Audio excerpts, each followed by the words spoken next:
Klinik deneyimi olarak önce tiroid kanseri, daha sonra da paratiroid vakalarında tartışmalı birkaç vakayı tartışacağız. Yanımda Sayın Meslektaşım Doktor Siperstein ve cerrah olarak, ayrıca endokrinoloji departmanından Sayın Mario Skugor tiroid kanseriyle özellikle ilgileniyor. Önce Mario'nun 2 vakasıyla başlayacağız. Sayın Skugor'un slaytlarını alabilir miyiz acaba? Mario. How I advance the slides? Aaron, how I advance the slides? Okay. All right, there it is. Well, we'll start with the cases. So we have a case of the 47-year-old male, Caucasian male, who actually noted the thyroid mass while shaving in the mirror. Had ultrasound, showed thyroid nodule, had FNA, which was, showed some sort of malignancy, had a total thyroidectomy. Tumor was found to be 2.7 centimeter, but extended outside of the thyroid, and it was attached to the anterior surface of the trachea. During the surgery, the shaving of the anterior surface was done, and the question is now how much of the radioactive iodine we should give him. Now, post-operative radioactive iodine scan showed just one small focus in thyroid bed. There's nothing else. Uptake was 0.67%, so apparently surgery was pretty good. He was treated with 150 millicuries of radioactive iodine. So basically, we've done what we could for him. Now the question is what to do next because of his extrathyroidal extension. And the question is, should he be treated with external radiation therapy? Can we have like show of hands how many people would give radiation therapy at this time? Şimdi bu vakayı özetlersek, daha önce did the patient have surgery by us or someone else? By us. By us.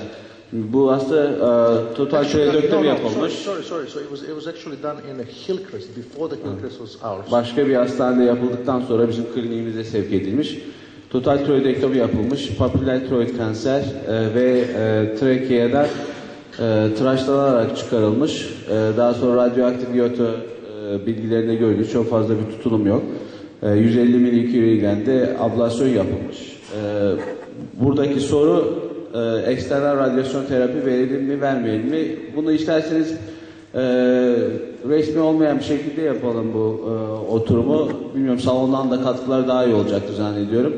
Mesela bu hastaya kaç kişi eksternal radyasyon terapisi verirdi acaba? Bir kaldırabilir miyiz acaba?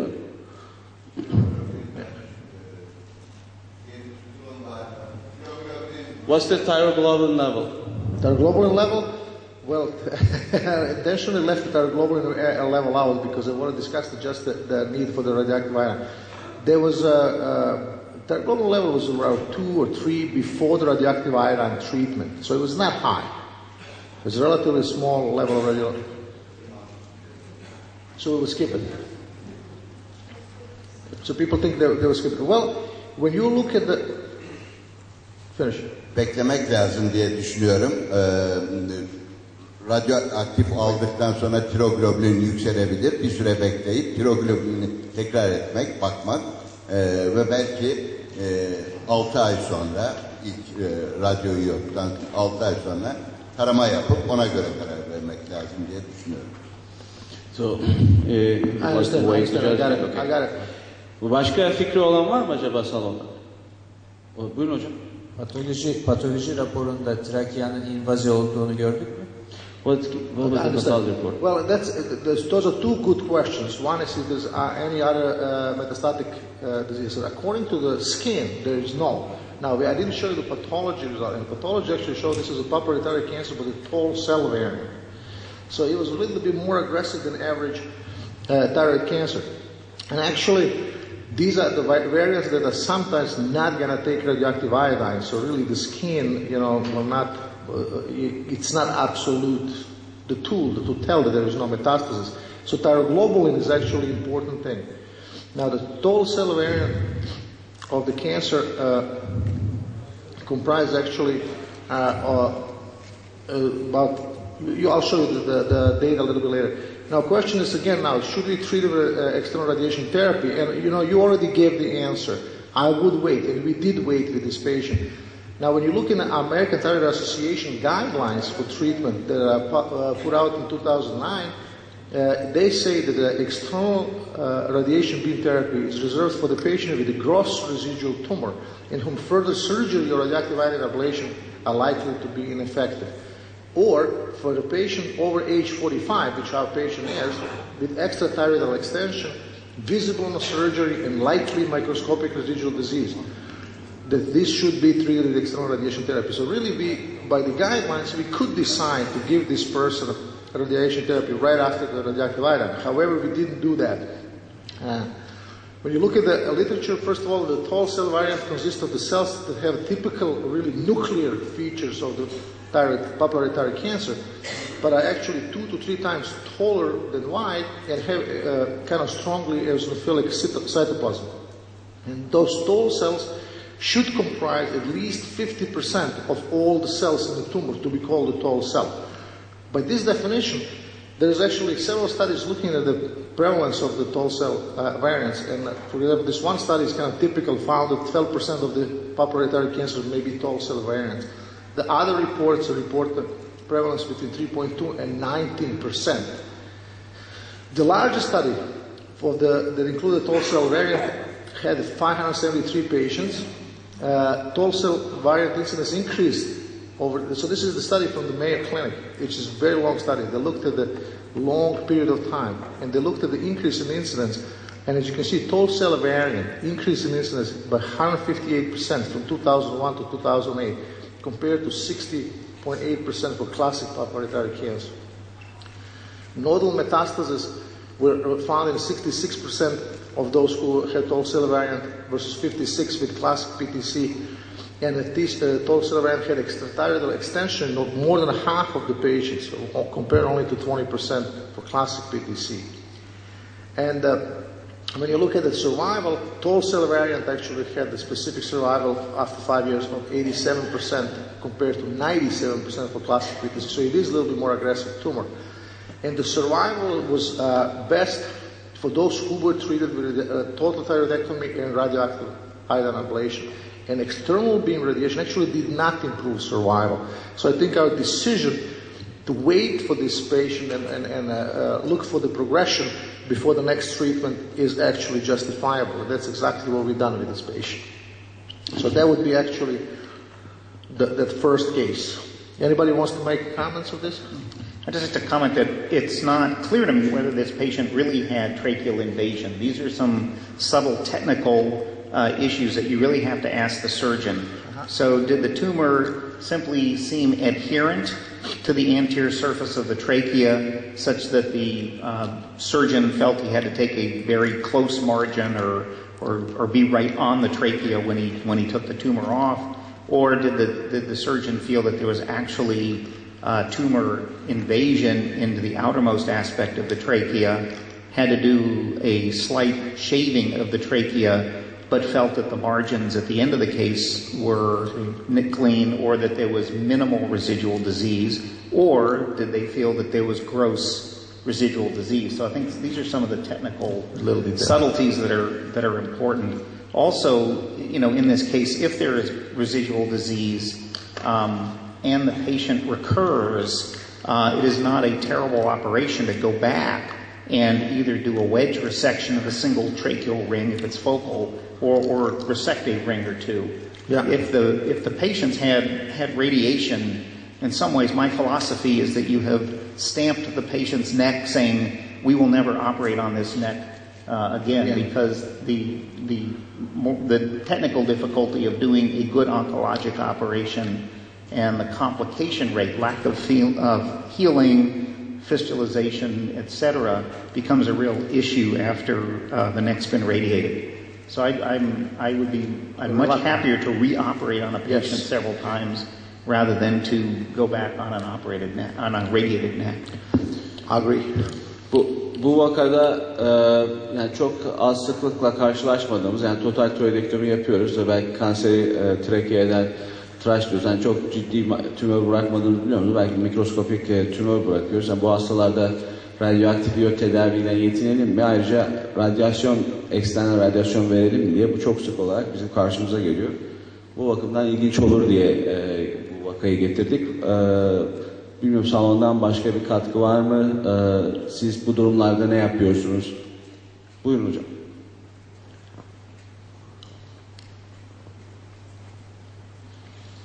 Bizim de buna benzer vakalarımız oluyor.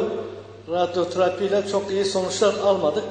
Hatta bu özofagusla birleşme bölgesinde trakeoözofagal fistül vakalarımız da oldu. O yüzden bir de radyoterapi ikinci bir ameliyat şansını ortadan kaldırdığı için mümkün olduğu kadar konservatif ama teknik olarak uygunsa trakeal rezeksyon düşünülebilir. Radyoterapiden memnun olmak hiç. Hemfikir olduğumuzu gösteriyor. Good. Eğer bir katkı yoksa, do you want to go to the next? Yes. We can go to the next case. So this is a little bit different case. This is a 34-year-old female. She had thyroid ultrasound done actually during the health fair at local university hospitals. Ultrasound revealed multiple thyroid nodules, with two of them just slightly larger than 1 centimeter on ultrasound. A review of the past medical history revealed that she had non-Hodgkin lymphoma at age 21 and had been treated with mantle radiation. She has a history of the radiation treatment. So what next? So what are we going to do? How many of you would monitor with ultrasound in 6 months? Or do the FNA of two largest nodules? Should we just suppress her TSH using thyroid hormone? Or we should send it for total thyroidectomy? Anybody has a strong opinion?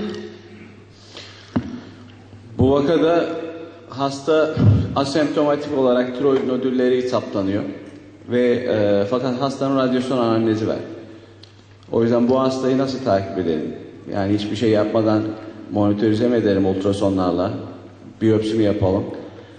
TSH'sını süpres edip yine takip mi edelim? Yoksa direkt total tiroidektomiye mi gönderelim? Tiroidektomi düşünen sayımız.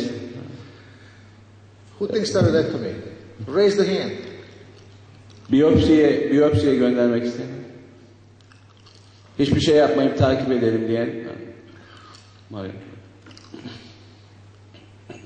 Just one. Well, this is actually, the patient has exposure to the radiation therapy, and the risk of the malignancy in the multiple nodules is actually, in some studies, up to 50%. So, and then biopsy these nodules, because these cancers are frequently multifocal and small. The only really the positive biopsy counts. So negative and normal benign biopsy does not rule out the cancer. So we actually send this patient for total thyroidectomy. And on total thyroidectomy, she had the multiple bilateral papillary thyroid microcarcinomas. 6 papillary microcarcinomas were present, 3 in each lobe. Size of tumors was largest was 1 centimeter, and it was present in the right lobe. We had one with associated calcification, which was 0.5 centimeters microcarcinoma in the left lobe.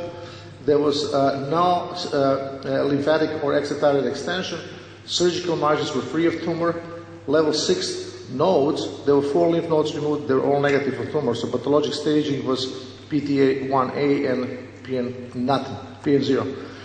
So the question is, what now? So she has multiple... Can I interrupt for a yeah. second so we can get this surgery? Şimdi bu vakada tiroid nodülleri olup asemptomatik olduğu halde boyundaki radyasyon anamnezi olan hastalarda ne yapmamız gerektiği konusunda bazı tartışmalı konular olduğu için getirdik. Bizim oradaki tutumumuz, bu hastalarda eğer radyasyon anamnezi varsa bu hastalarda biyopsi bile yapmadan total tiroidektomiye gidiyoruz. Bunlarda çünkü kanser riski %40 ile 50 oluyor. Bilmiyorum, bu konuda yorum yapmak isteyen, Ellen, do you have any comments about, why we go to surgery without doing any biopsies? Right. Well, what's interesting about external beam radiation is that the lifetime risk of developing thyroid cancer increases linearly with the radiation dose up to about 1,500 rads. And what's interesting about these people who receive mantle radiation for Hodgkin's is that they receive about 5,000 or 6,000 rads to the thyroid gland. And interestingly, their lifetime risk is less than those patients who received their radiation as an infant. In the next decade, we're going to cease to see patients who received radiation as an infant, but this population of people who have received mantle irradiation is going to continue for the next several decades. However, if you have a patient who's had radiation and who has nodules, they have about a 50% chance of having a cancer somewhere in their thyroid. And so that's why our routine has been to offer them a total thyroidectomy without the need for a preoperative needle biopsy. That's a question. Comment. I mean, I work in Norway, and for medical reasons, they want biopsies whenever they operate. But I'm surprised that your radiologist can't take a biopsy of a 1 centimeter nodule. I mean, it's no problem to do this. It's not a problem to do it, but what they're going to do if the biopsy comes benign? Are you going to operate or not? Well, I think you can operate, but so I wouldn't. I mean, that would hit me on the fingers if I didn't take this biopsy, and a 1 centimeter nodule is no problem. No, it's not a problem. Actually, I get cells out of this with a 95% chance. So we would have biopsied this nodule, but the end result would have been a total thyroidectomy. Well, so she ended up in the same place, total thyroidectomy. Either way. I want to add something. Bu hastalarda şimdi radyasyon anemezi olan hastalara tiroidektomi hastayı yönlendirdikten sonra biz ayrıca paratiroid problemi olmasın diye de bu hastalara tetkik ediyoruz. Çünkü radyasyon aldıkları zaman bu hastalarda tiroid kanseri peak yaptıktan yaklaşık 15 yıl sonra bu hastalarda primer hiperparatiroidi riski de artıyor. O yüzden bu hastalarda biz hiperparatiroidi workup da yapıyoruz ameliyata göndermeden önce. All right. So let's go further with this case. So what now? Now we have a talk. Oh, you want to talk before? Adem pilot biyopsiniz yok ve dün de standart santral diseksiyon önermediğimizi söyledik. Bu hastadaki santral diseksiyon indikasyonunuz nedir? Çünkü bu hastanın malign olduğunu bilmiyoruz. Biyopsi de yapmadık. Ve rutin profilaktik diseksiyon önermiyoruz. Bu hastadaki santral diseksiyon indikasyonumuz nedir? Bu hasta... The patient have sentinel dissection? She had it, yeah. I don't know. Muhtemelen ameliyat intraoperatif olarak, eğer bizim hastamızsa intraoperatif olarak muhtemelen biz görüp pozitif olduğu üzerine yapılmıştır. Yoksa rutin olarak yapmıyoruz. All right. So next question is, what do we do now? Do we treat this person with radioactive iodine or not? So administer radioactive iodine, low dose, 50 to 100 millicuries, high dose, 100 to 200. We should just suppress the TSH below 0.1. Suppress TSH to 0.1 to 0.4, or just do nothing, keep the TSH in normal range. So that's the question with this. What do we do after this? How many of you would treat this patient with radioactive iodine? Raise the hands. Radioactive iodine. So we're a pretty good group. Who would not treat with radioactive iodine? Just suppress the TSH. All right, that's very good. And then who would do nothing? Just keep the TSH in a normal range. One. All right. So, well, that's the things that we can always look at the ATA guidelines. So they actually recommend not to do radioactive iodine in cases like this. They're saying that radioactive iodine ablation is not recommended for tumors smaller than 1 centimeter and without high-risk features.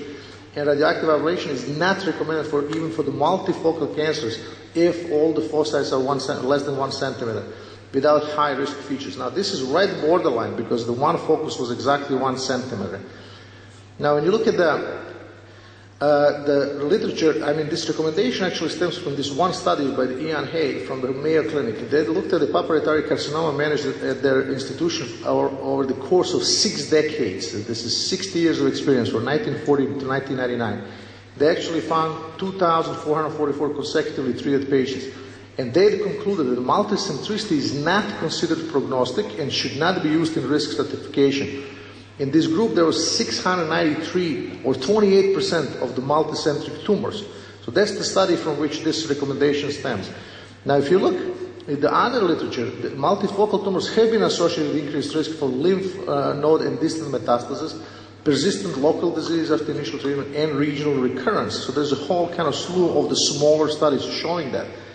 And another study foci of papillary cancers are often tumors of independent clonal origin. They're polyclonal. So this one study of 17 female patients found that they were able to obtain the DNA samples from 10 of these patients from the tumors, and 5 patients showed polyclonality and 5 showed monoclonality. So half-half. So they concluded that polyclonal tumors should receive aggressive treatment, and they maybe should be treated with radioactive iodine. There's other studies showing that each tumor focus may have an independent origin, and it was suggested in the study of 3 cases described as multinodular papillary cancer that included one that was not differentiated. And there was actually studies looking at the transcript representing distinct ret PTC rearrangements within such foci. Now, these studies have been criticized because the ret PTC rearrangements are very late event in the progression of the malignant disease. So it could be that the tumor started as a monoclonal and then developed those mutations later. So there's really many gray areas in this field of thyroid cancer treatment, and we need studies to look really what the truth is. So I personally feel uncomfortable not treating these people with radioactive iodine with the multifocal tumors, thinking that either they have propensity to make tumors and you would want to ablate any remaining thyroid tissue, or the tumors that these people harbor actually have propensity to metastasize either locally inside the thyroid or to the other parts of the body. Comments? Mario, can you summarize your indications for radioactive iodine treatment? Well, I would not treat radioactive iodine at this point. The well-differentiated papillary and follicular thyroid cancer with the one focus less than 1 centimeter. No, in general, I mean, not for this case. Yeah, that's in general. I mean, everything else gets treated. Bigger than 1 centimeter, any aggressive feature, any extension. And actually, I would treat frequently the people who have multifocal cancer. So that's where I kind of deviate from the guidelines a little bit.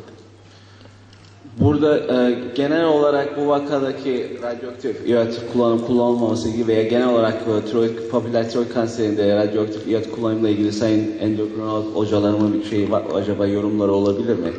Hangi vakalara radyoaktif iyot vermeyi daha çok tercih ediyorsunuz? Hocam buyurun.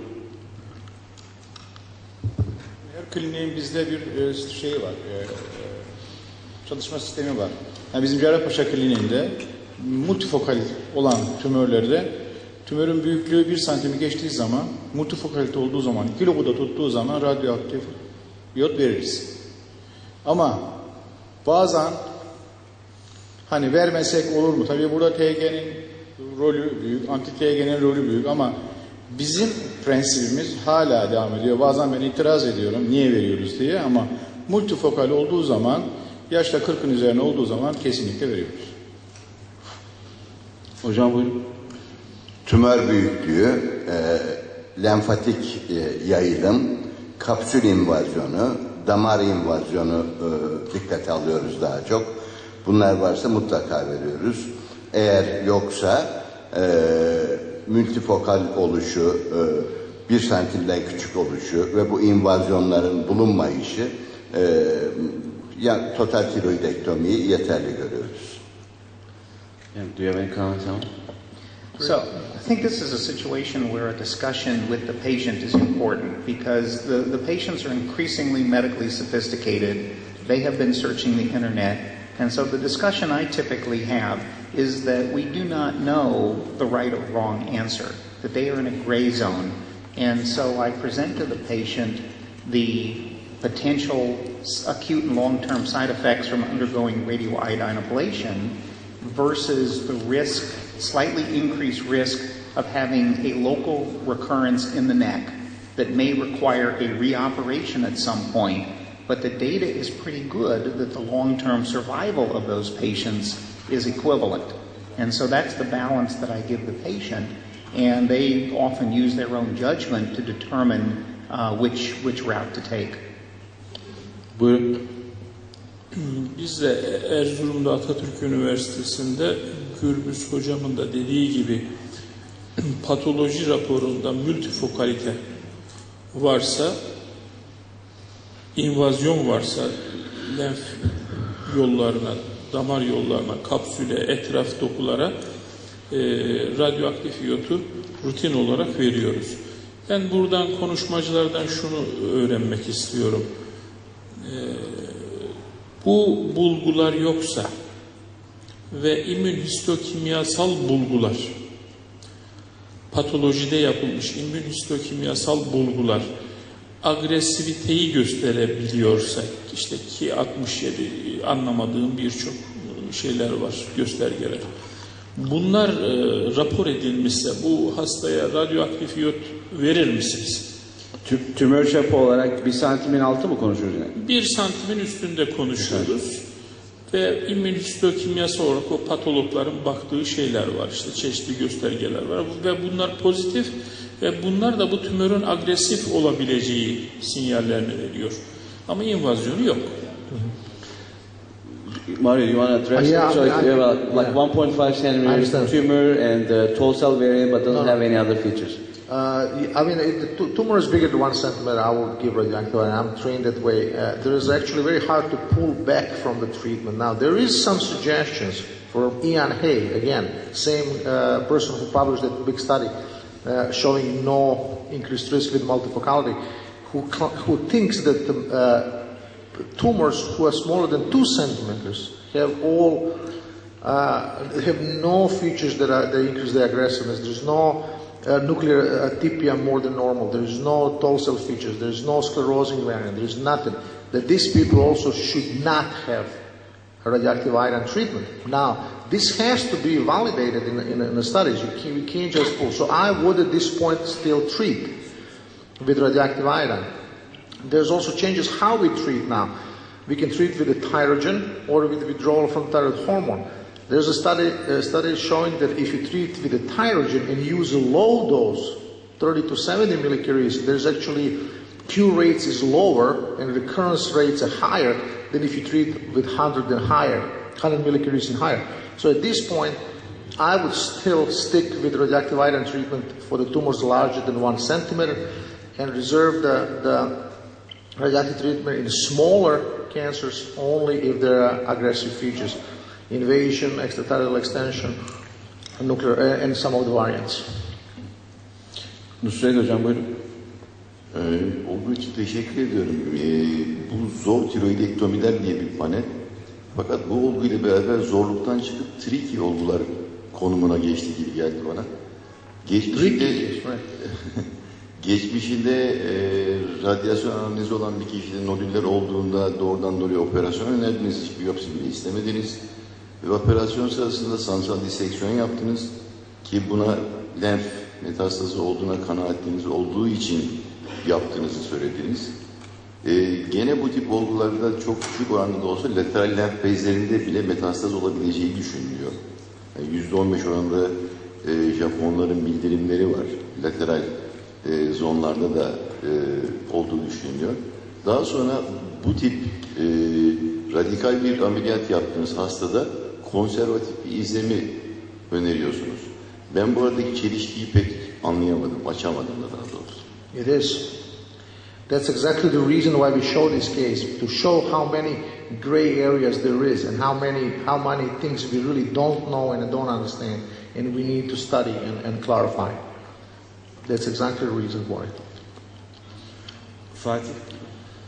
Ben de bu multisentrik mikrokanserler için bir şey söylemek istiyorum. Şimdi 2009 yılına kadar multisentrisite bir radyoaktif iyot ablasyon tedavisi indikasyonuydu. Bir anda bunu endikasyonların içinden çıkardık. Şimdi 2009'dan beri multisentrik tümörler, mikrokanserlere radyoaktif iyot vermiyoruz. Biz kendi serimizi geriye dönüp incelediğimizde mikrokanserler içinde ciddi agresif seyreden hastalar da var.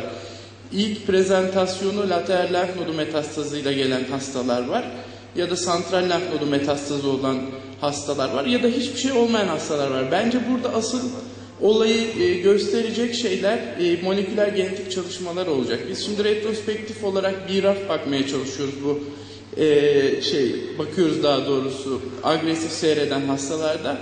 Bunların asıl tedavisi ileride bu moleküler genetik çalışmalarda elde edeceğimiz verilere göre bence düzenlenecektir. Yani şu an için bu hastalara radyoaktif iyot tedavisi verelim ya da vermeyelim mi biz literatür destekli bir şekilde ortaya koyamayacağız diye düşünüyorum. Well, I think you can address it. Do you want to address the word? I mean, you can use molecular markers, and actually the 88 guidelines from 2009 are actually having one recommendation saying you can use molecular markers, especially BRAF mutation. But they also recommend, for example, galectin-3, which actually I think has not lived up to the hype, and it's not really used highly clinically. So they just kind of list those. But do we really know how to use molecular markers at this time? We still don't know. You know, there's the role of the markers right now, I think, is larger in a sense of what kind of surgery you're going to have. So molecular marker analysis in the FNA samples to give you the idea, should you operate, should you not operate, do you do a lobectomy, do you do a total thyroidectomy. After the tumor is removed and we have pathology findings, actually the role of these markers at this point is not clear. We don't know how to use them. ATA says you can use them to guide you, but how to use them, there's no real recommendation clear. I just want to comment on some of the tumor markers and how we practically are using them. Obviously, there's a lot of literature on BRAF, and a lot of the initial studies made it seem very clear and cut and dry that it represented an increased risk factor. Subsequent studies have not been as strong in terms of that, and so we currently are not altering any of our management based on BRAF. We're testing it, we're looking for it. The one molecular assay that we are using now is the Vericite assay, which is done on fine needle aspiration specimens. The initial purpose of the study, and we were one of the sites for the validation of this assay, was to try to prove that something was malignant. Well, it turns out that the sensitivity and specificity profile was the exact opposite, in that you can show that something is benign with a high degree of certainty, but you cannot show that something is malignant. And so we actually now use this for people who have FNAs that are either atypia of undetermined significance or follicular neoplasm. And if the Afirma assay and other clinical features seem to be benign, then we will follow that patient and not operate. But that really is only the current molecular testing that actually influences our day-to-day clinical management. And again, a relatively uncommon scenario. Go ahead. I think there's one risk factor that you didn't mention yet, and when I, as a nuclear physician, look at our patients, the first question is, how did the cancer come to the attention? Who did the pre-operative staging? And where was the patient operated? Was it a one-step total thyroidectomy and the full knowledge this is a cancer and there were maybe lymph node metastases in the lateral compartment, or did they just start operating without knowing and the truth came out on the way?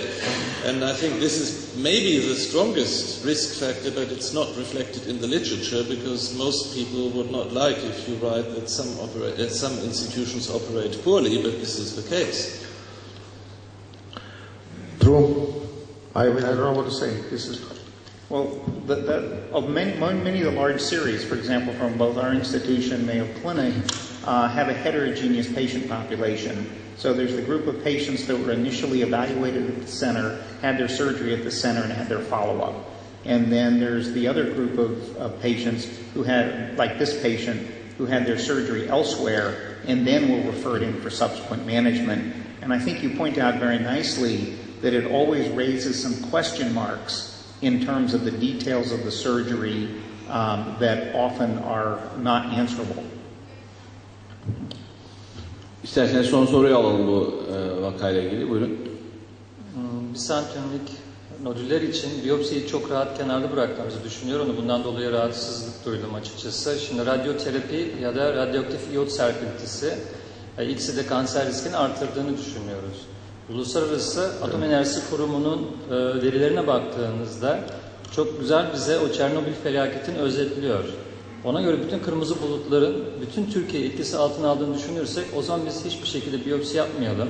Çünkü bütün hastaların %50 kanser riskinin olduğunu düşünelim ve hepsini ameliyat edelim. Bu tabii benim iştahımı kabartıyor ama bence bu doğru değilmiş gibime geliyor.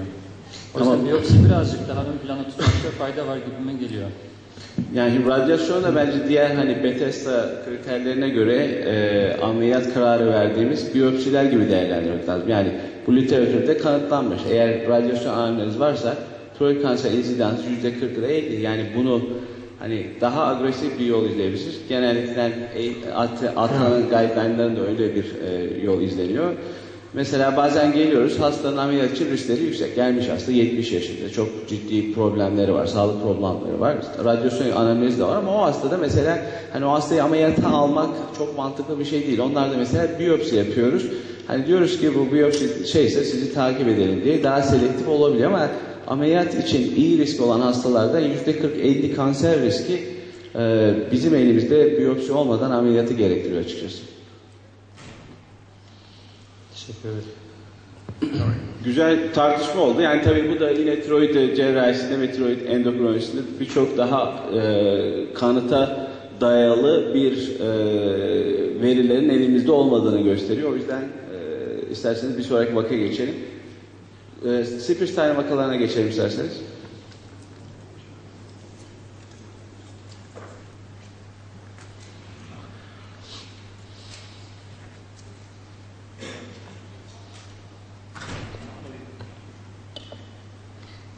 Present another case and go over some similar types of discussions.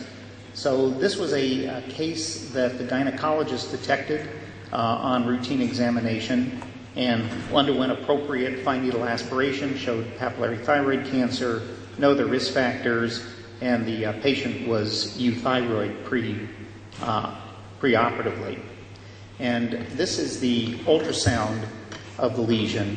And what you can see, perfect. Yeah. So what you can see here is what looks like a fairly typical papillary cancer on ultrasound, in that the lesion is poorly demarginated, irregular borders, contain multiple calcifications, is predominantly solid but has some minor cystic components as well. So very typical appearance of a papillary thyroid cancer. And I won't run through all of these, but they were both lateral as well as some appearance of central neck lymph nodes in this patient. And I'll just point out, for example, one of the lateral neck lymph nodes here that kind of had an indeterminate appearance. It was a little bit elongated, had a little bit of a hyperechoic stripe in it, but not quite textbook either for cancer or benign condition. And so the question then in this case is really what should we do next in the office to evaluate this patient? So let me ask, I'll call on Mario and ask him. Because this patient may typically wander into Mario's office.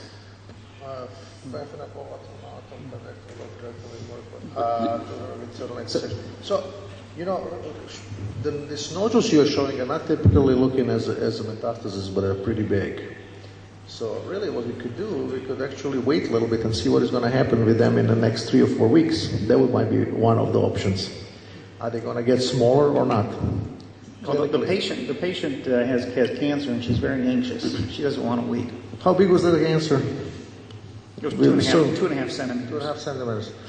Well, you know, delaying the surgery in the patients with the thyroid cancer has not been shown to decrease worsen the outcome unless you delayed it more than 1 year. So the patient is anxious. You tell her that and she's still anxious. I know. Didn't work, Mario. Didn't work, all right. So we want to do something definitely right now. Well, I would probably do cardiectomy with, I would probably FNA one of these big nodules. Salondan acaba katkı var mı? Bu vakaya direkt ameliyata alalım. Santral lateral boyun diseksiyonu yapalım mı aynı zamanda? Yoksa biyopsi mi yapalım lateral lenf bezlerine? Bu konuda bir fikir var mı acaba? Kim ameliyata almak istiyor, hiçbir biyopsi yapılmadan? Kim biyopsi yapmak istiyor lenf bezlerine? Okay.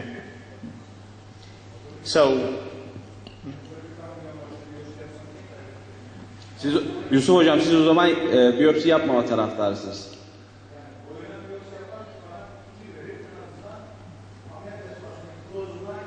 Evet.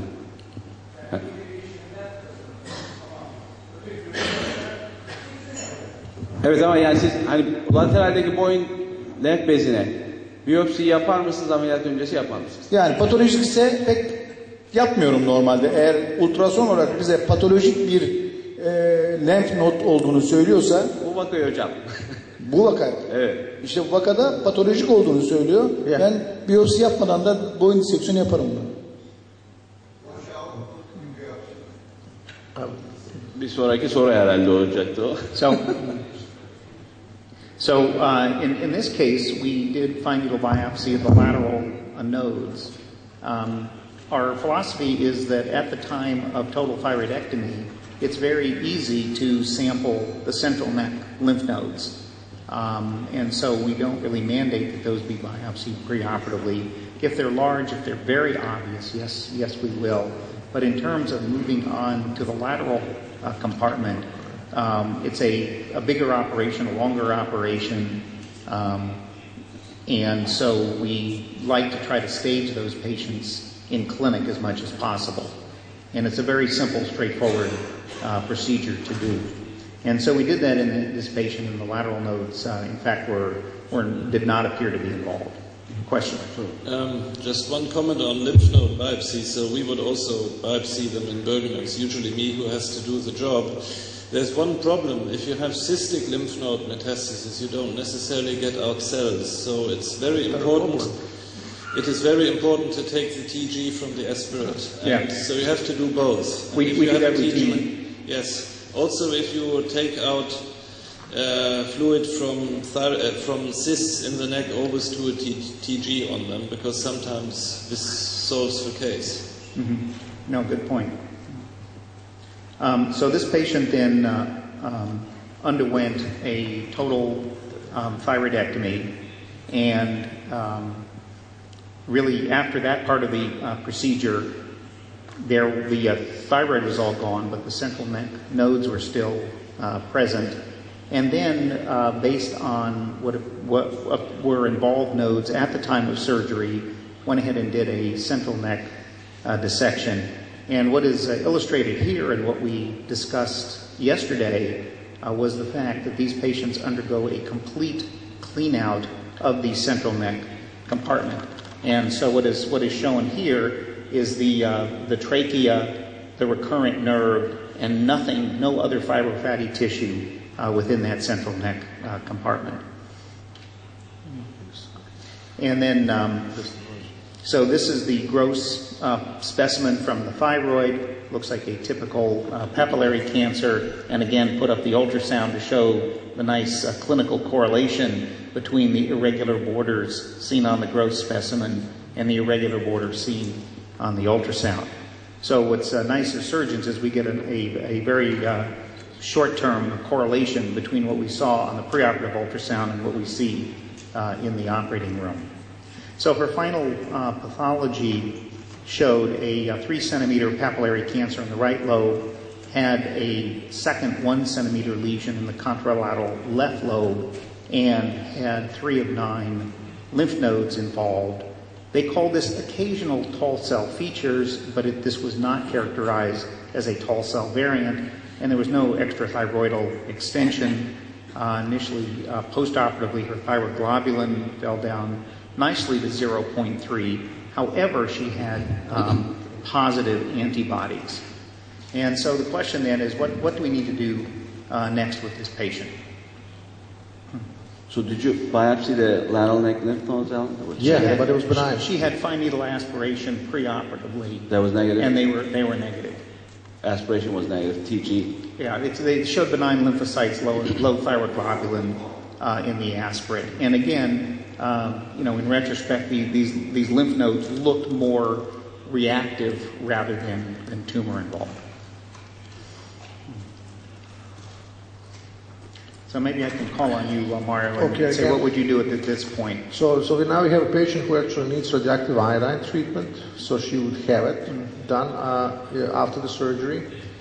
She has a positive thyroglobulin antibodies, which actually precludes us to rely on thyroglobulin levels at this time. Although I have to say at this time that actually in the last ATA meeting done, what was in September in Canada, there was a report from Germany where they're actually able to measure thyroglobulin even in the presence of the antibodies, by doing the digestion of thyroglobulin and then measuring the components. So that might be the new technique in the next 5-6 years, which will kind of obviate the need for the scanning. So this patient would have radioactive iodine treatment and would be followed by a diagnostic iodine 131 scan and stimulate the TG at 1 year post-operatively, and then this decision will be made from there. Hopefully over time, if she was cured, her thyroglobulin antibodies would go down. It would become negative at each time. We shouldn't have to scan anymore. So there will be number 3 here. So another question for you, Mauro. She comes in and asks you, gee, do I have to be withdrawn in this situation? Yeah. I've got a 3-centimeter lesion. I have positive nodes. Is this a patient that you would give Thyrogen? We just got an email a couple days ago that the supply of Thyrogen is good, so we're not running out of it. Well, I have to admit that I'm a little biased here because I do prefer to ablate my people with Thyrogen without withdrawal, so this patient would be a good candidate in my opinion for the Thyrogen. However, as I said, most of my patients would be good candidates. And I'm basing this on the results of the study showing that actually the results of the ablation are the same if you use 100 millicuries or higher. And my early training for the ablation was don't go below 100, give it at least 100. So that's what I do. So yeah, I would use Thyrogen in this patient. Bizim zaman ben buradayken kullanılmıyor tirojen. Şu anda tirojen kullanılıyor mu Türkiye'de? Yani çok pahalı. It's available in Turkey. It's very expensive and it's very used. It's expensive for us also. And then I think you very nicely answered the question of what to do in this situation. Do you want to go ahead and present a case? Sure. Yeah, maybe I can present the film. Okay.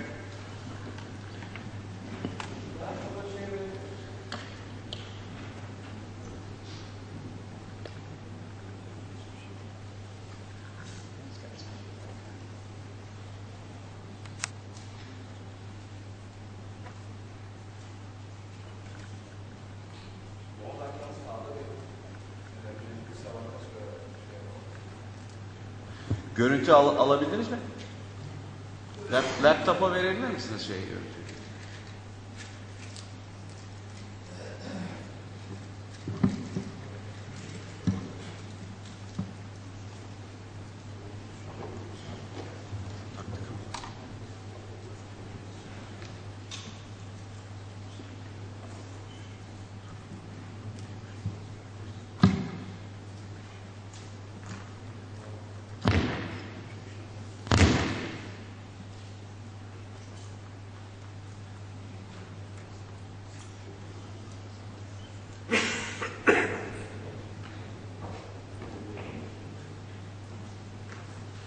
Şimdi bu prezente edeceğim hasta 79 yaşında bir hasta. Bize başvurduğu zaman ses değişikliği ve bunun üzerine yapılan muayenesinde dışarıda tiroidde bir kitle saptanmış ve biyopsi yapılmış ve papiller tiroid kanser saptanmış. Ayrıca hastaya tomografi de yapılmış. Bize geldiğinde gayet morbid obez bir hastaydı. BMI yaklaşık 35-40 düzeyindeydi. Hipertansiyonu olan, onun dışında artrit şikayetleri de olan bir hastaydı. Daha önce herhangi bir boyunda radyasyon anamnezi ve aile anamnezi olmayan bir hastaydı. Bu hastanın fizik muayenesinde ses kısıklığı olduğunu fark ettik. Tiroidde sağ lobda 4 santimetrelik fizik muayenede biraz mobil olan bir kitle ve akciğer oskültasyonunda da herhangi bir patoloji gözükmedi. Bu hastaya ultrasonda burada gördüğünüz gibi bu tiroid sağ lobda belli belirsiz 2 santime yakın bir kitle. Sol lob atrofik gibi gözüküyor. Bu da sağda jugular zincirde gördüğünüz gibi 3,5 santimetrelik bir lenf nodu görüyorsunuz. Ve burada internal jugular venede de bayağı bir bası yapmış ultrasonda. Bu aşamada ne yapardık diye bir şey söylemek istiyorum. Mario, maybe I'll call on you as Allan did. This patient is there, and we already know that the patient has thyroid cancer on the thyroid nodule, and we have these lymph nodes. Would you biopsy it or just send the patient to the OR? Yeah, well, we would biopsy this. Yusuf hocam, siz ne yapalım, bunu biyopsi yapar mıydınız? Ama belirgin zaten.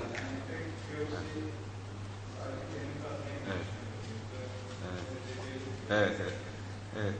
Bizim tabii elimizde ultrason ofislerinde çok rahat bulunduğundan dolayı hastaya biyopsi de yaptık. Ve Sayın hocam sormuştu bu hastalar tiroid globulini gönderir miyiz, göndermiyor muyuz diye. Bu hastada da biyopsi yaptık ve biyopside metastaz çıktı tabii. Bunda sürpriz bir şey yok. Tiroid globulinde gördüğünüz gibi çok yüksek. Yeşim abla, sizin bayağı bir tecrübeniz var bu tiroid globulin düzeyleriyle ilgili, bu lenf bezlerinde. Bununla ilgili bir yorumda bulunmak ister misiniz?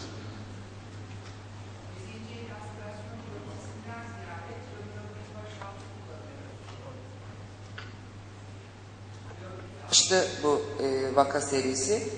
Fakat cutoff'u hakkında net bir şey yok. Dünyada da yok. Bu cutoff bizim 400 küsür vakaya göre 16 gibi görünüyor. ROK analizi yapıldığı zaman. Biz ince iğne aspirasyon sitolojik tetkik yerine tiroglobulin washout'u çok yaygın şekilde kullanıyoruz. Bu vakaya washout yapardık. Biyopsi değil de washout yapardık. Zamandan dolayı biraz hızlı gideceğim. Bu hastada ayrıca ses kısıklığından dolayı bir sinirde bir tutulum var mı yok mu diye laryngoskopi de yaptık ofiste. Burada herhangi bir patoloji görmedim. Hastanın laboratuvar değerleri böyle. Ve tomografide burada görüyorsunuz. Sağ lobu özellikle tutmuş ve biraz trakeeye doğru da invazyon yapmış gibi gözüken bir kitle. Bu hastayı ameliyata alırken nasıl yaklaşalım diye bir soru sormak istiyorum. Adam, do you have any comments about the surgical plan on this patient? I assume there were no lesions seen in the chest. That's right. So this is a case where we're concerned that the patient may have tracheal invasion. One of the tricks that we do in the office, I don't know why I'm telling you this because you know the answer, is that you can actually slip the laryngoscope down below the cords and actually look at the inside of the trachea, which is an assessment for gross tracheal invasion. And so that if you see that it's hyperemic or there's gross tumor, then you can definitely plan to do a tracheal resection. Based on that single cut on the CT scan, it's often difficult to assess tracheal invasion just on the CT scan itself. But this is a situation where we have to be prepared to do a tracheal resection. Yusuf hocam, bir yorumda bulunur musun?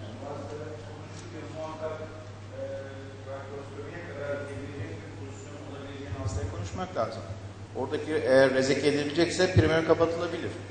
Ama rezek edilemeyecek durumdaysa trakeostomiyle de bunun devamı, çünkü başka yerinde bir metastaz görmediğimiz bir hastada lokal hastalığı kaldırmak hastanın en azından postop dönemindeki rahatlığını sağlayacak, ama böyle paldır küldür girip de hastanın konuşmaları yapmadan başımıza iş çıkabilir. Mete hocam, sizin katkınız olur mu acaba?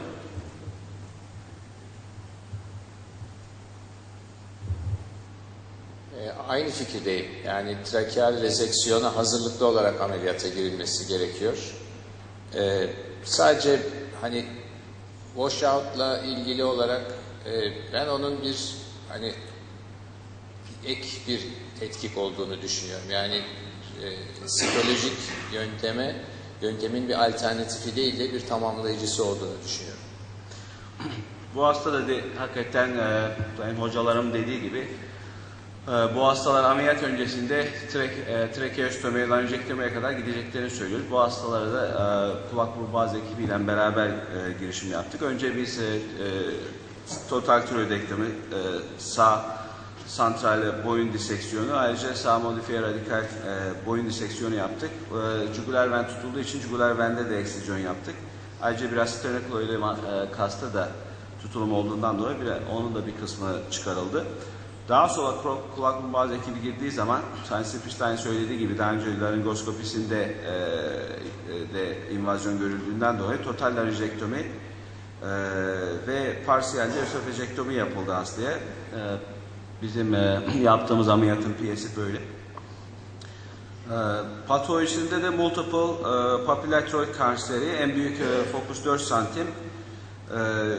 Lenf bezlerinde tutulum mevcut. Larynx ve trakeede de tutulum mevcut. Fakat marjinler negatif. Bu hastanın diğer staging'de görüyorsunuz. T4A, M1A olan bir hasta. Metastazı yok. Ve Matches scoring'de de burada görüyorsunuz 8. Yani ata risklerine göre de yüksek oluyor. Bu hasta daha sonra 12 gün hastanede kaldı. Amerika'da yani çok yakın, kısa zamanda çıkarma problemi olmasına rağmen bu hastalar uzun süre hastanede kalıyor. Ve daha sonra trakeostomiden hastaneden çıkarttık. Bu hastanın birinci aydaki değerleri böyle. Tiroglobin 4.4, antikorlar negatif, TSH 0.1, kalsiyum PTA normal sınırlarda. Mario, do you want to comment about radioactive iodine treatment in this patient?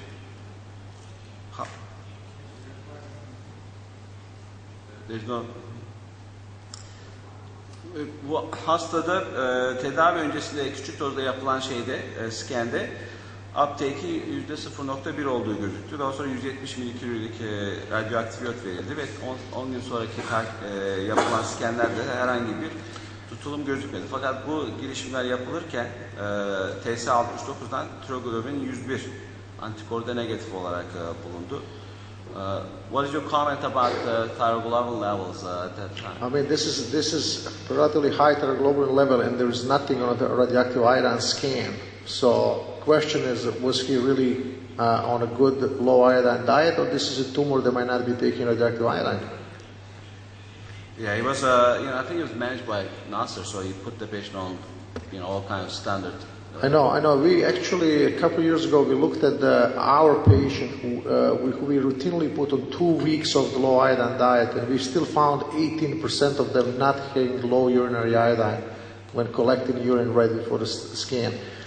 So especially the case when people have exposure to the contrast CAT scan and stuff like that, like in the months before the surgeries. So it can happen. So we actually think that if there would be a good practical way of checking urinary iodine right before, that would be a good thing to do. But unfortunately, at this point, we don't have a test that is practical because results had to be waited for about a week. Adnan hocam, siz bir sorunuz var ya. Buyurun hocam. Ben iki ayrı şeyi söylemek istiyorum. Bir tanesi yanılmıyorsam 70 kaç yaşındaydı hasta? Yanlış mı hatırlıyorum ben? Oh, that's a good thing. Evet, 70 yaşlarında. 79 yaşındaki bir hastada bu kadar ileri bir lokal tümör için bu ameliyatın bana biraz fazla kaçtığı gibi geldi, açıkça söyleyeyim. Yani sanki bu hasta için bu kadar büyük. 79 yaşındaki bir hastayı trakeotomiye, acaba kalıcı trakeostomiye bırakmalı mıyız? Bu birinci kafamı kurcalayan soru. İkincisi de hem Allan Siperstein hem sizin slaytlarınızda hemen hemen hastalar ameliyattan önce tiroglobulin ve antitiroglobulin ölçtürdüğünüzü gördüm. Bunun amacı ne? Bir. İkincisi, hastalarda kanser şüphelendiğinizde veya iğne biyopsisi pozitif çıkan hastalardan mı istiyorsunuz? Postoperatif değerlerle karşılaştırmak mı istiyorsunuz? Bu karşılaştırmanın ne anlamı var? Çünkü eğer postoperatif tiroglobuliniz belli bir düzeyin altına düşmüyorsa zaten o hastada problem var demektir. O zaman böyle bir tetkik yaptırmanızın amacı ne? Şimdi operatif devre. Tabii. Bunlar hepsi hakikaten iyi konular. Şimdi yani bu hastada ameliyat gerektiğini biz de aynı düşüncedeydik ve bu hastayla da çok uzun bir şekilde bu ameliyatın riskleri, ne yapmak istediği vesairesi hepsi anlaşılıyor. Ve hasta çok agresif olmak istediğini söyledi. Çok fonksiyonel, 79 yaşında ama ondan dolayı ameliyat yapıldı. Tiroglobulin değeri haklısınız. Hatta guideline'lara göre yani aslında tiroid kanseri olan hastalarda periyot dönemde tiroglobulin bakılmasının hiçbir anlamı yok. Bu hastalar rutin olarak ameliyata girdiği için bazen sistem direkt olarak yapıyor onu. Bir de antikor bu hastalarda var mı yok mu o açıdan faydası oluyor. Yoksa rutin olarak tiroglobulin bakılması gerekmiyor tabii. İsterseniz son bir soru alalım. Ondan sonra da paratiroid vakalarına geçelim zaman açısından. Önceden belki tiroglobuline bakmanın büyük bir yararı yok ama nüks işareti olarak anti-TG'de kabul edildiğine dair yayınlar var. Yani tiroglobulin yüksek değil, yalnızca anti-TG yükseliyor. Bu bir nüksün işareti olarak bildiriliyor. Bu tür yayınlar var. Onu da ifade etmek için söz aldım. Teşekkür ederim. Evet hocam, sağ olun. Allan, Mario, we're going to close the thyroid cancer. Do you have any last comments? It's fine. İsterseniz o zaman Okay, so we're going to go to the parathyroid disease now. So we're going to have a series of the brief cases.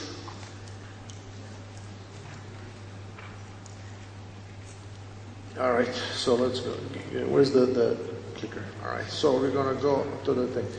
So there's a patient who's a 47-year-old Caucasian female, has a history of several calcium kidney stones. Urinary calcium distribution was 342. Calcium was 9.8, so normal. Albumin was 3.9, normal. PTH was elevated to 77. 25 hydroxyvitamin D was 38.2 nanograms, which is normal. Phosphorus 3.1 or low level. So the question is, does she has a primary hyperparathyroidism? Is this normal calcemic primary hyperparathyroidism? So if you look at the biggest 3-volume endocrinology textbook, and you open up the chapter on hyperparathyroidism, the first line in that textbook says that the definition of primary hyperparathyroidism is a high calcium and a high PTH. Right. And thank goodness we know that that is incorrect. Right. So what do we think here? I mean, she has a hypercalciuria. She has an elevated PTH. Her vitamin D is actually normal. So the question is like, well, one of the things we could do, we could actually do the ionized calcium. And this patient actually had elevation of ionized calcium, 132. So she is a hypercalcemic. Now, it's interesting that actually, how many of the people who have how many people who have primary hyperparathyroidism are actually really normal calcemic?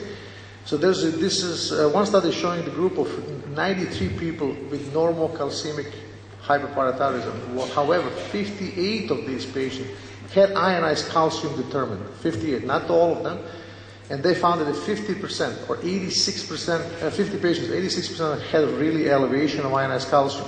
And that's an important thing because the first time when the normal calcemic primary hyperparathyroidism was mentioned was 1960. And at that time, they did not have ability to measure ionized calcium. So later, these definitions have been changed. Now, this is another case. So let me just make a little comment, Mario. In terms of when we use the term, at least in English, normal range, I don't know how it translates in Turkish precisely, but the term normal does not mean absence of disease. Yes. It is a statistical term that means that it fits within the 95% confidence range, and our laboratory strictly calls it a reference range to make that clear. And so what's very apparent is that the mind gets confused in terms of thinking that if the calcium is within the normal range, then the patient must be normal.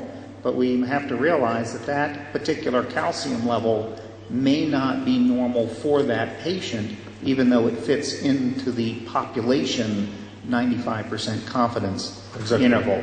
So if we had calciums on this patient from a decade before, this patient set point may be a calcium of 9.3, yes, not 9.8. And we see the same exact phenomena with parathyroid hormone as well. Right, yeah, and that's a very good explanation. But the point what I want to make over here is also that some of these people will have actually ionized calcium elevated, and that's found in many studies. Now the second question is, sure. So maybe open the discussion. Şimdi bu vakayı getirme sebebi Amerika'da daha çok yani son zamanlarda daha fazla görmeye başladık. Hastalar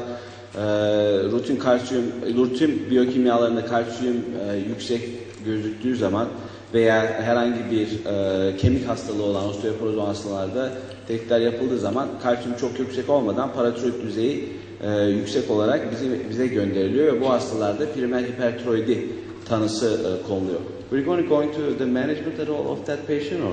No, not okay. this one. We can maybe just say. There's going to be more cases though. Okay. So we can talk about it a little later. Bu konuda herhangi bir yorumda bulunmak isteyen var mı? Normal kalsiyemik hiperparatiroidi daha sonra vakalar da var.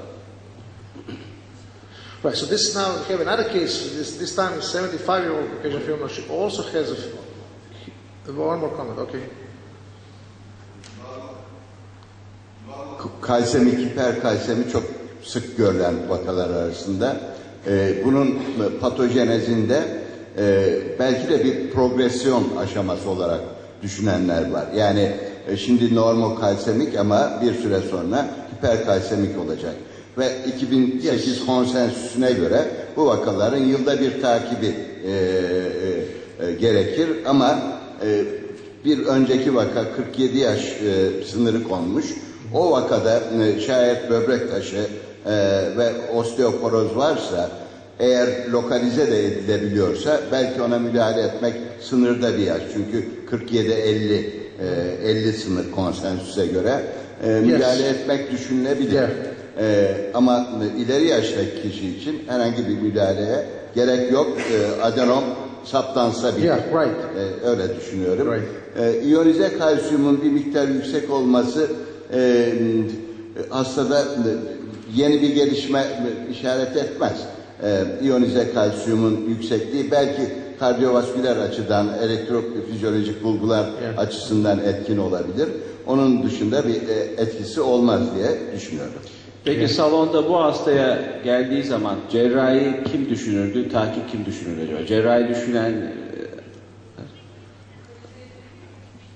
Efendim? Yes, actually I agree with surgery. This patient actually did have surgery. David, you have comments on it? Well, or also, would your decision change if you could localize the parathyroid gland or not? So let me go back, because reference was made to the NIH Consensus Conference, and I was part of the 1990 Consensus Conference. And you have to go back and realize what was happening at that time, in that typical patients were presenting with calciums of 12 and much more severe disease.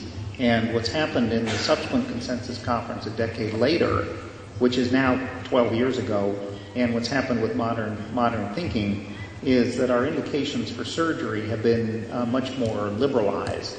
And only to exaggerate a little bit, is that probably the best indication for surgery is the presence of disease, that is documented hyperparathyroidism, in the absence of serious other medical comorbidities that would prohibit surgery.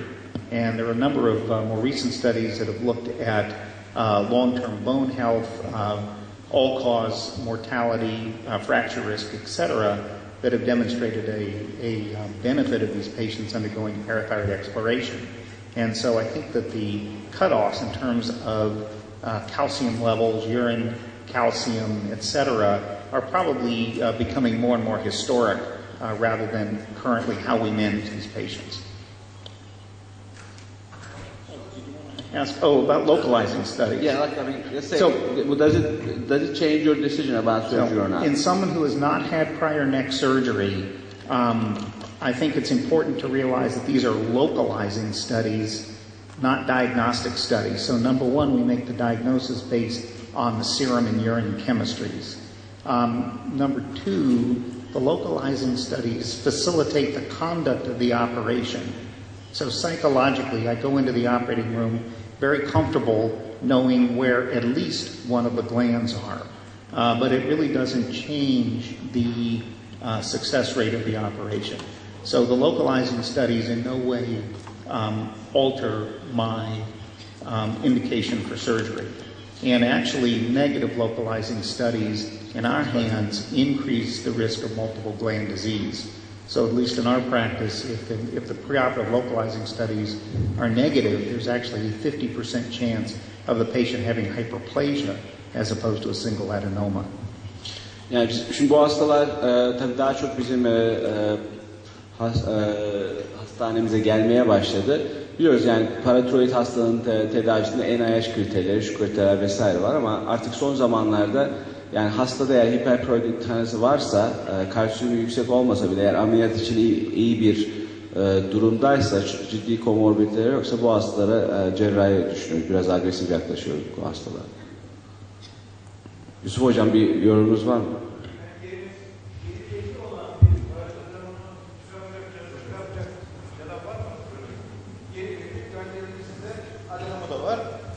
Apa yang mau mencari? Tane var. Değil. Şöyle, eğer ki yeri belli olabilir fakat asemptomatikse, bu hastaların asemptomatik cerrahi kriteri taşımıyorsa cerrahi yapmayabiliriz. Ama ben bu hasta için bu hastada tekrarlayan taş hastalığı var. İdrar kalsiyumu yüksek, 47 yaşında 50 yaşın altında bir hasta ve de eğer görüntüleme yöntemleriyle tespit edilmişse mutlaka cerrahi yapılması gerektiğini düşünüyorum. İşte burada vurgulamak istediğimiz hani görüntüleme negatif bile olsa bu hastalarda ameliyat indikasyonu olduğu konusunda. Tabii yani o da aslında çünkü tekrarlayan taş hastalığı var. Bu hasta semptomatik bir primer hiperparatiroid. Maybe we can move on to the next. Okay. So now we have a 75-year-old Caucasian female. She has also history of several calcium kidney stones, has low bone mineral density, T-scores are less than 2.5 in the hips, has post-parathyroidectomy 7 months ago. She had the PTH adenoma removed. And now the calcium is, and she was hypercalcemic prior. So now her calcium is 10.1, so high end of normal. Albumin is 4.3, so corrected goes a little bit lower. But the PTH is still 127. It's more than 2 times normal. 25 hydroxyvitamin D is slightly lower than normal level. And the phosphorus is 3.3. So what do we think about this patient? What dose of calcium and vitamin D is the patient on? She is, well, I don't know. That's a good question. In this case, I don't know. But yeah, she could be on some calcium and vitamin D. So I guess the question you're asking is, does this patient have persistent disease, or are we seeing a secondary hyperparathyroidism due to vitamin D deficiency? Yeah. The concern, however, is that the serum calcium is towards the upper limit of normal. Right, but when we look at this is a study looking at actually 96 patients who were followed for 10 years after the parathyroidectomy. So 42% of them had post-operative PTH elevation for more than 6 months after surgery. So that this is not a rare patient. 11 patients had 1 or 2 consecutive elevation, and 1 or 2 when you all follow them more than 6 months. Only 1 or 2, and none of them actually really recurred. 23 patients had multiple fluctuations up and down, normal, high, and 3 of those recurred. But 4 of them had a permanent elevation and 2 of those recurred. So really, this patient, we should not be panicking right now. We should be waiting and see how this is going to develop over time. So I think it's important to monitor these patients serially over time, because some things happen in the immediate postoperative period that we can make sense of. Many of these people will have bone hunger for 6 months or more after surgery. I think they need their vitamin D very aggressively repleted, and we target 40 in our patients, not 30, because we see many of our patients who behave as if they're vitamin D deficient, even within the lower ranges of the reference range. The other interesting thing that has been described, it's not poorly understood, but there probably are some set point variations in the calcium parathyroid curve in the perioperative period. Tony Sikis in Spain has discussed this. It's not a well-described phenomena, but we will typically see patients who, if you looked at that one set of values, I would say, I am very concerned if the patient has persistent disease. You check values in another 6 months, 18 months, 2 years, and they're absolutely perfectly normal. So I think it's important not to panic at this point. I'd be concerned you have to follow the patient, but don't go jump back into their neck. That's exactly the point of this case. I mean, we have to follow and watch. This is the case. So our patient actually turns out having persistent PTH elevation. So he had a sestamibi scan, and this showed a lesion in upper anterior mediastinum actually. So he had a persistent. Now, next case is a patient has a long-standing history of feeling poorly, diagnosed with depression in the past, poor energy, achiness all over the body, has high normal calcium levels as per old medical records for a long time. So this is in the last year and a half, she had several calcium measurements as a part of the evaluation for her kind of exhaustion. And as you can see, calcium is sometimes high, sometimes normal. 10.5, 10.6 with albumin of 4.4, which corrects it down to below 10.5, then 10.4, 10.8. You know, again, every time you correct for albumin, it kind of drops in this upper range of normal calcium, of the reference rate, which calcium. But the PTH in the same time was measured twice, and it was actually around the middle of the normal range. So the question is, what do we think about this? So the patient is still, it's not quite hypercalcemic, has this multitude of the kind of non-specific symptoms, and has a normal PTH. Now, we don't have vitamin D here yet, but the PTH is normal. So what do we want to do? Do you have a bone density? Bone density showed osteopenia. And actually, then we did vitamin D, and it was 52 nanograms, so vitamin D was good. Urinary calcium at this point was not measured. It was, you know, referred to the surgeon by somebody else. So she came. So the surgeon actually ordered the bone mineral density. She hit it 24-hour urinary, 25 hydroxyvitamin D. So this case obviously raises the question of could this patient have benign familial hypocalcemia or hypercalcemia? Absolutely. And obviously, so I think this is a case where to start the workup, a urine calcium is mandatory. Yeah. All right. So let me show you something else. So they actually looked at the PTH and osteoporosis, and she was osteopenic. So there's this Danish osteoporosis prevention study looking 2,000 females followed for 16 years. And actually intact PTH in highest tertile increased risk for any fracture and osteoporotic fracture significantly, but only if the vitamin D was less than 80 millimoles per liter, which is actually 32 nanograms per milliliter. So this patient with his calcium and her vitamin D should not have increase in risk for osteoporosis. A review of the records of 156 women screened for osteoporosis found that 14 of them, 9% of them, had a normal calcemic hyperparathyroidism. 4 patients, or 29%, had kidney stones.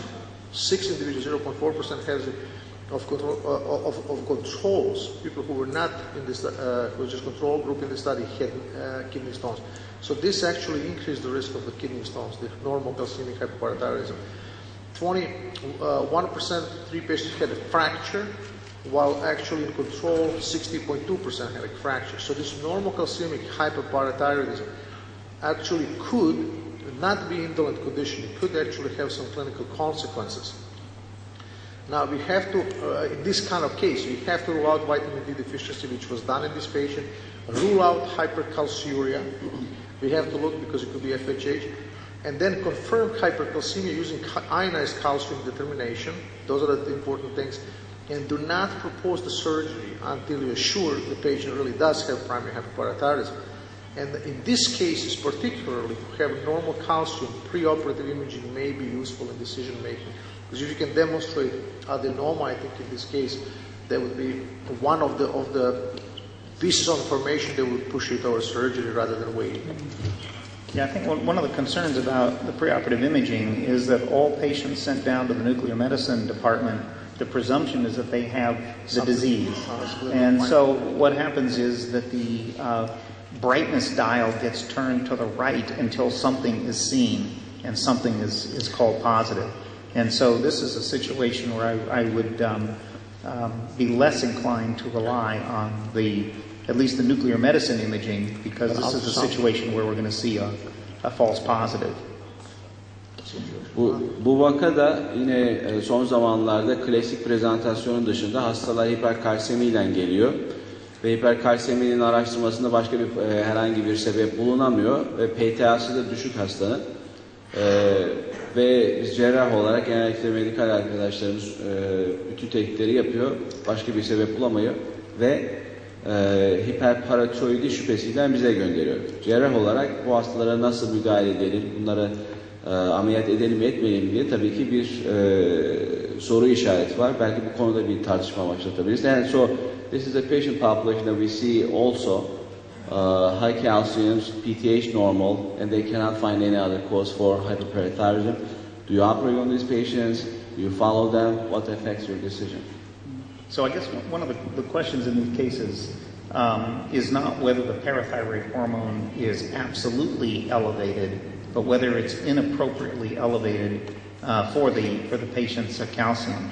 Oh, very nice. You're going to show your studies. Our studies on there. So, but they're actually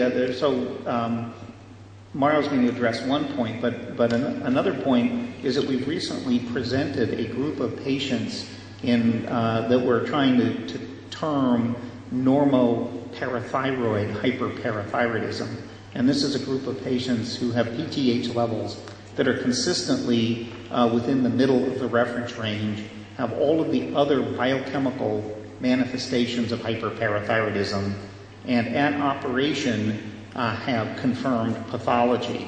And what is interesting about these patients in the post-operative period is that their PTH levels generally run very low.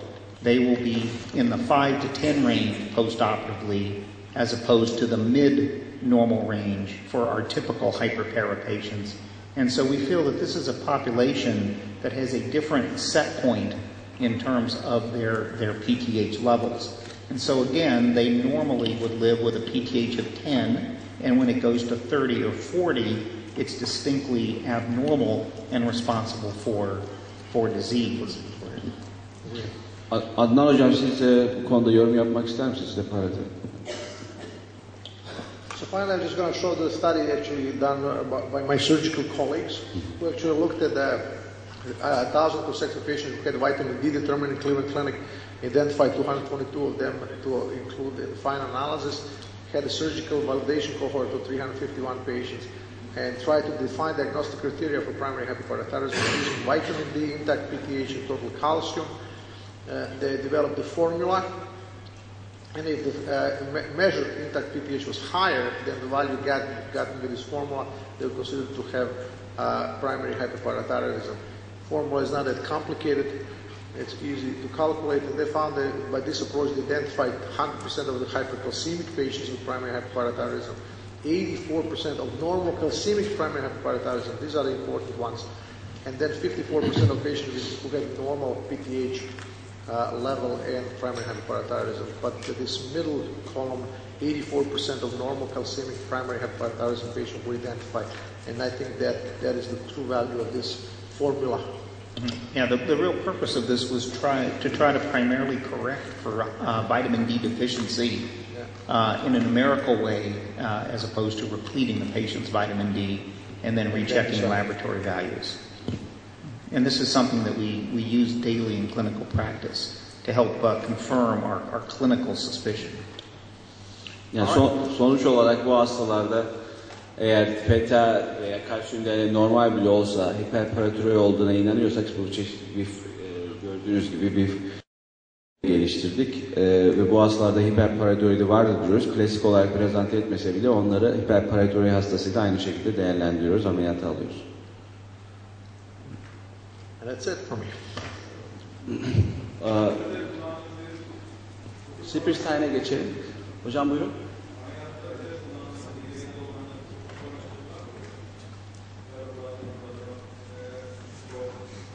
Bu hastaları biz ameliyatta insizyon yapmadan önce ultrasonlarını tekrarlıyoruz.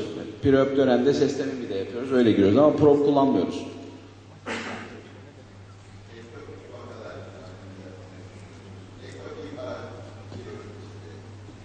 Ektopik paratiroid glandçıkları olabiliyor. Mesela GCM'in bu son sayısında yayınlandı. Nazofarenks'te zannediyorum. 5 tane yerinde çıkarmışlar. Gene hiperkalsemi devam etmiş, hiperparatiroidi. Lokalizasyonu çok iyi hatırlamıyorum ama nazofarenks'te zannediyorum veya daha aşağıda bir yerde bir ektopik paratiroid dokusu bulmuşlar, nodülü bulmuşlar. Böyle vakalar da oluyor. Şimdi tabii ektopik glandlar endokrin cerrahların tabii ki biraz kabusu gibi oluyor.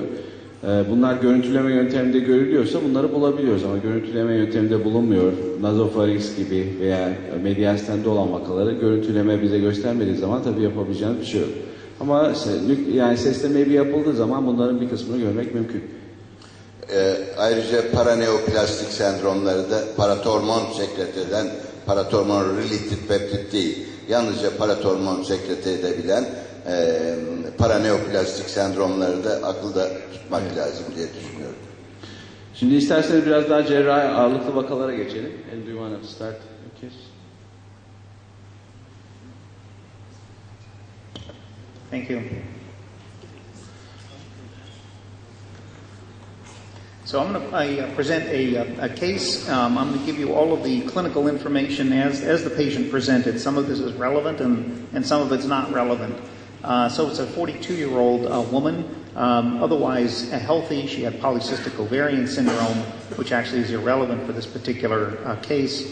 She presented to an emergency room with the symptoms of nausea, vomiting, and dizziness, and she was sent home with the diagnosis initially of gastroenteritis. Her labs subsequently came back, and it was shown that her calcium was markedly elevated at 15.7 and a PTH of 400. So what do you think about this, Mario? Well, she has a hypercalcemic crisis, and the PTH is definitely not suppressed. So, we have to evaluate it further. But at this point, first thing would be primary hyperparathyroidism with hypercalcemic crisis. Mm-hmm. So, in terms of your thinking, do you think this is going to be a routine case of primary hyperparathyroidism, or do you think this is going to be a parathyroid cancer case? Well, it could be either one, depending on is she dehydrated, not dehydrated, what happened to her prior to the coming. She was nausea, vomiting, and dizziness. Was this prior event, or this is happening because of hypercalcemia? So the feeling is that, she had gastroenteritis. She developed nausea, vomiting, and just as you said, developed dehydration, which probably caused an acute elevation in her calcium. Yeah. So I would hope this is not thyroid cancer, but it would not rule it out. Exactly. So how do you want to manage her at this point? Well, at the first point, she needs hydration. She needs at least 2 liters of normal saline as fast as possible. Then she needs to have her calcium checked every 4 hours. I would probably even give her calcitonin 4 units per kilo sub-Q every 12 hours for the first 72 hours. I would probably consider giving her bisphosphonates if her kidney function is fine. So you need to have a little more labs, But hydration definitely. Unless, of course, you have to examine her. You don't want to give somebody who is like some sort of heart failure. But she shouldn't be. She should be hydrated. And otherwise, she's young and should be healthy. So do you have to pursue any other causes of hypercalcemia? No, you can, but first point here would be try to get her to feel better. So that would be first correcting the hypercalcemia. And what else she can have? She can have milk alkali syndrome. But you're talking just like a surgeon, Mario. Then you want to fix the problem before you figure out what the diagnosis is. So that's good. I appreciate it. You have to. She's 15.7. The first thing you have to correct this. Yeah. So the key is to treat the hypercalcemia, not to go on a diagnostic hunt. And then go on diagnosis. She's in ER. She's not feeling good. But I would want to have the other labs. We need her liver function, kidney function. We need her, electrolytes. There's a lot of things we can have here. Okay. She came in, had her hypercalcemia treated exactly as you indicated. There was really nothing else about her history that was at all relevant. And her, as opposed to her body habitus, consistent with her polycystic disease, everything was unremarkable. So she got aggressive hydration. Her calcium was somewhat slow to come down. It's probably because she was quite dehydrated when she came in, and obviously her parathyroid hormone value was rechecked and remained quite elevated. In fact, may have even gone up a little bit. This is quite an impressive urinary calcium. It was done in the hospital and obviously reflects flushing out of her vascular system during the acute phase. But it's quite an impressive number to see. She had a chest X-ray that was unremarkable. And we were called and did a bedside ultrasound expecting to see an enormous parathyroid gland, but saw absolutely nothing. So the question is, what are we to do at this point? Are we barking up the wrong tree? Do we have the wrong diagnosis? What should we do? She's 13.44. I mean, did she get her calcitonin and bisphosphonates or not? Yeah, she ended up getting palmitoronate, yes. Palmitoronate. All right, so she still has elevation of the PTH, so we would assume that it would be PTH-mediated hypercalcemia. She has a huge hypercalciuria, but again, she's hypercalcemic at the point 13-14, and if she's hydrated properly, that's not surprising. Maybe we can turn this over to the audience to see what we might want to order next. Yani hiperkalsemik krizden gelen hasta Sayın Siperstein prezente etti. Bu aşamada salonda herhangi bir katkı var mı? Ne yapalım bu aşamada bu hastaya? Buyurun Mete Hocam. Sister, maybe? Yeah, but that's not fair, Mete. You trained with us, so you know.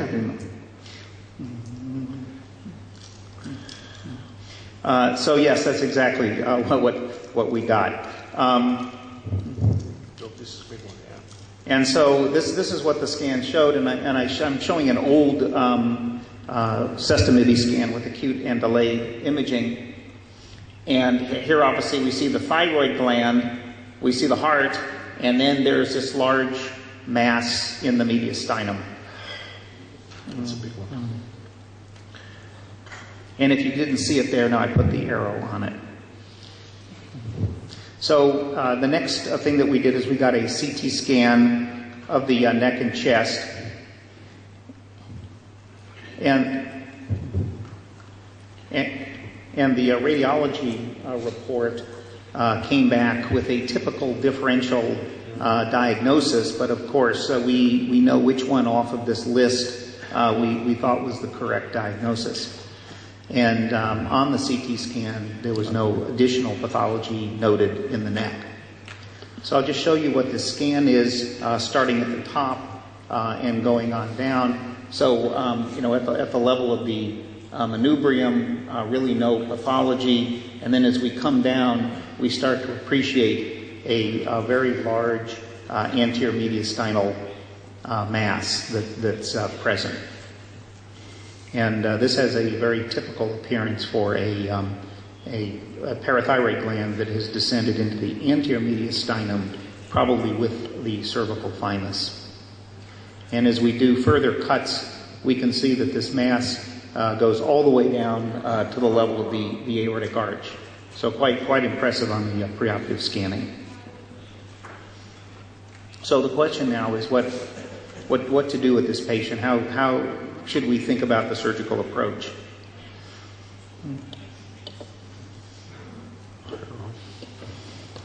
Probably want to just approach the mediastinum. Just talk with the cardiac or thoracic surgeons. So the question is, does it make sense to do a cervical exploration in this patient, or is this the type of case that needs to go right to a thoracic exploration? Burada soru yani mediastende bir tutulum gördüğümüz zaman sırf mediastene mi müdahale edelim? Aynı zamanda veya daha öncesinde boyun eksplorasyonu da yapalım. Yusuf Hocam siz ne dersiniz?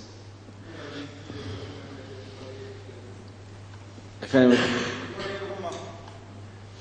yani lezyon çok büyük olduğu için yukarı çıkan. Belki ikinci sekonder bir şey vardır. Ama ileride çıkarsa oraya çok rahat ulaşmak mümkün. cerrah arkadaşlardan boyuna müdahale etmek isteyen var mı acaba salonda?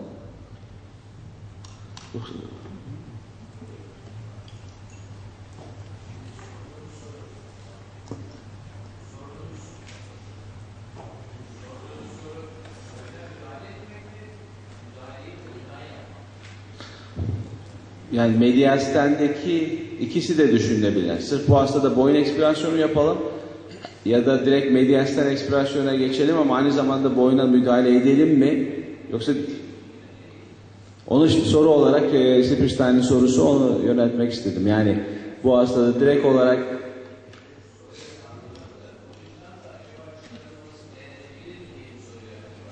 what's your question? You want to the question like whether this can be removed from the neck or once it's approached through the mediastinum, do you asking about whether you should do a bilateral aspiration or not? So we'll leave the audience in suspense for 1 minute, because when they do the CT scan through the chest, they also cut down into the upper abdomen. And so this is a lower cut with this same patient.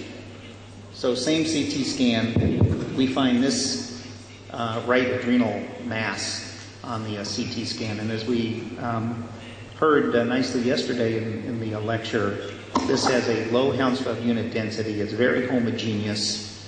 The contralateral adrenal looks normal. And so here now we're left with a second endocrine disease process within this same patient. So question here is what do you think is going on with this patient? Do they have MEN1, 2A, 2B, or do we think this is simply a coincidence of having both hyperparathyroidism as well as an adrenal mass? That, at least on imaging, is very consistent with an adrenal cortical adenoma. Burada biraz vaka daha komplike hale geldi tabii. Tomografi başka tetkikleştirdiğimiz zaman tahmin etmediğim şeyler çıkabiliyor. Burada MEN sendromu olabileceğini mi daha çok düşünelim, yoksa bunlar genellikle alakasız bir şekilde mi bir araya geliyor diye düşünelim diye bir soru var. Bu konuda MEN düşünen kişi ve arkadaşlarımızı görebilir miyiz acaba? Ben konuşabilirim. Buyurun hocam. Hiperplazi olmadığı için ve büyük bir kitle olduğu için ben daha çok bunu, paratormon da çok yüksek, malign diye düşünebilirim. Öncelikle. Men düşünmekten önce malignite düşünür ve operasyonda da belki cerrah arkadaşlar bilir, benim bir şey söylemem mümkün değil. Bu maligniteye hazırlıklı olarak operasyonu düşünmek gerekir. Yeah. I would agree with that.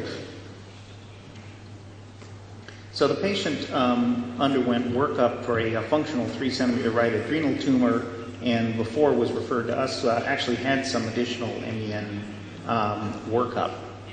And as Mara had hinted before, the patient was on palmidronate, got the calcium down to a low enough level where we felt the patient was safe. All of the adrenal laboratory studies were normal. So based on imaging and biochemistries, we felt that this was consistent with a non-secreting adrenal cortical adenoma. From the appearance on the CT scan and the Hounsfield unit density, we did not feel that this was likely to represent either an adrenal cortical carcinoma nor metastatic disease to the adrenal gland. And so given these findings, I guess what should we do now with this patient?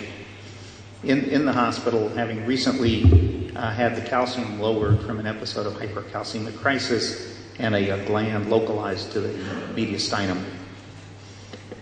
Remove it before she gets hypercalcemic again.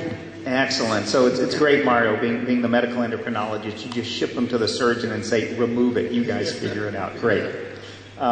So what we did is we took the patient to the operating room and actually approached this through a cervical incision.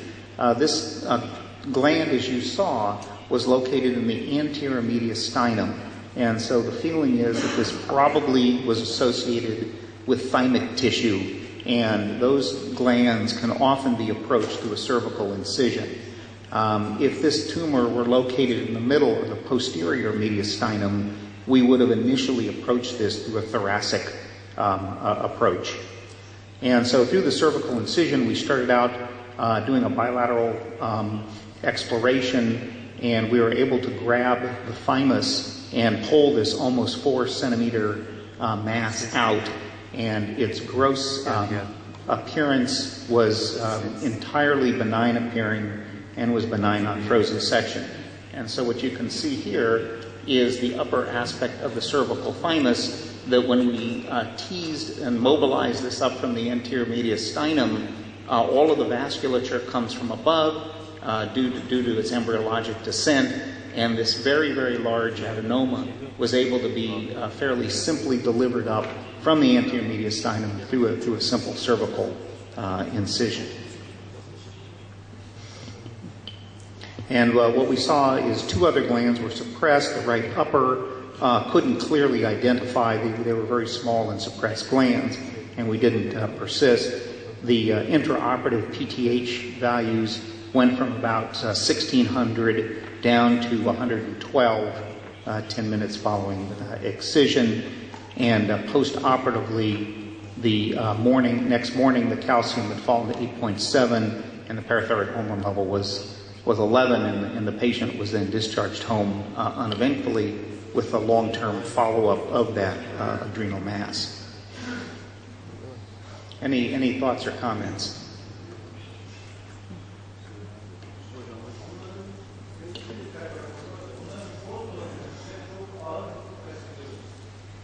Yani böyle birinci günü gönderip de evde bunları takip edip GP'leri var mı? Yani onların postop terapi değerleri sırasıyla. Çünkü bazen öyle bir hasta oluyor ki bu kadar yüksek seviyeden, tabii osteoporotik hasta olduğu için evde bazen intravenöz kalsiyum verme ihtiyacı olan hastalar oluyor. Onları böyle evde takip etmek zor olmuyor mu? Şimdi bu hastalar eve giderken kalsiyum replasmanıyla gidiyorlar. Ayrıca D vitamini şeyde yapılıyor. Ve eğer semptomları olunca kalsiyumu alımını arttırmalarını söylüyoruz. Nadir olarak da geliyorlar. And you have any comments whether to keep these patients a little bit longer because they can have marked hypocalcemia post-op, or is it safe to send them home? So I actually send them home with a calcium frequently. These patients?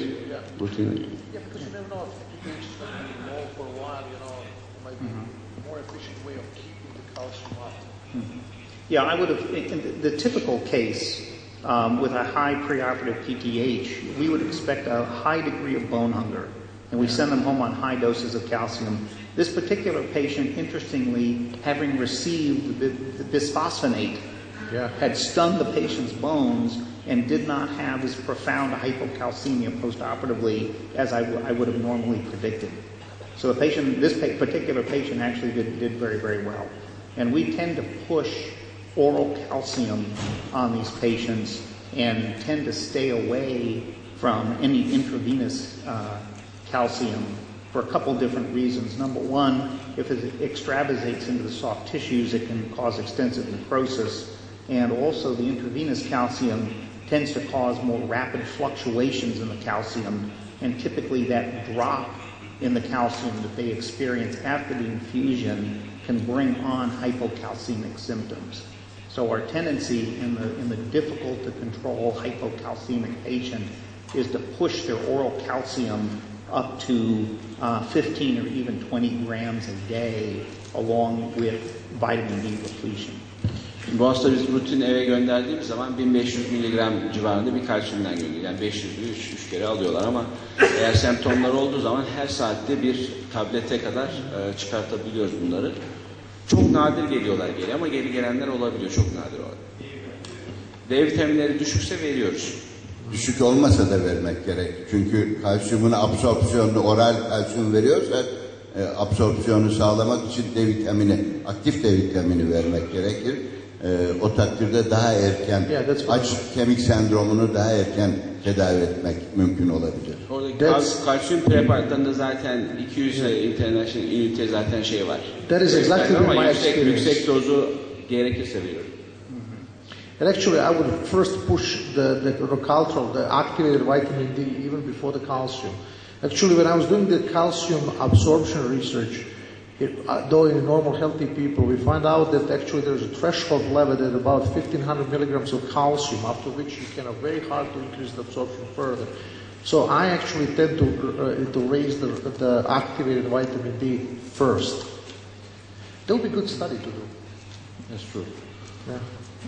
Two different approaches. Good. You want to go? Yeah. Okay. So let me show another case here. This is a 37-year-old gentleman with end-stage renal disease secondary to hypertension. So you already know what this case is going to be. History of coronary artery disease, has already had a bypass surgery at age 37, and noted to have significant tertiary hyperparathyroidism. One of the few cases that we see with osteitis fibrosis cystica, had a fall with a clavicular fracture and had multiple lytic bony lesions, and he had severe bone pain, and this patient was actually wheelchair bound due to his pain. In the office, he looked more 70 years old than 37. And his examination showed a fullness in the right lobe of the thyroid. The left lobe felt normal. The thyroid, actually on exam, showed a 1 centimeter heavily calcified nodule. In the right, it actually looked like a chronic involuted nodule. And he very nicely had identification of all 4 parathyroids. Each of these measured about 2 centimeters in diameter. So one of the easiest possible parathyroid localizations. And here are his laboratory values. His calcium measured 10. He was under very good dialysis control, actually. His phosphorus was only 4.5. And his parathyroid hormone level was 2,000. So just want to get your thoughts, Mario, on this case. Well, he is... I'd like to see also his ionized calcium here, because you said he was in very bad shape, so he might have had he might be hypocalcemic already, but I'm not sure. But he definitely has at least severe secondary hyperparathyroidism. So is the ionized calcium going to affect your indications for surgery? I think if he would be hypercalcemic, I would consider surgery. And you're very happy to watch a PTH of 2,000? I'm not really very happy, but I would be willing in some cases to watch it for a little bit more. Okay. Even though he has terrible bone disease? Oh, forget it. Yeah, he has terrible bone disease. You're right. This has to be. So his chest X-ray was interesting, and it doesn't quite project well. But basically, he had no calcium. He basically they didn't even need to turn the X-ray machine on. They could just use a flashlight behind them and see everything. And you can see the external wires from his prior cardiac surgery. And so, what do we want to do next, Mario and this guy? Well, he does need a Landronate. Yeah. Sensipar could be useful, calciumimetic, but yeah, I think it's not going to help. What's my hint on the Sensipar? Do you think I like that answer or not? No, I think we're going to be too much euros. Too many euros. Okay, fine. Well, I think he will need parathyroid surgery at this point, and in the long term, he probably will need renal transplant. That will be the best solution for him. Bakalım cerrahi dışında düşünen olur muydu acaba?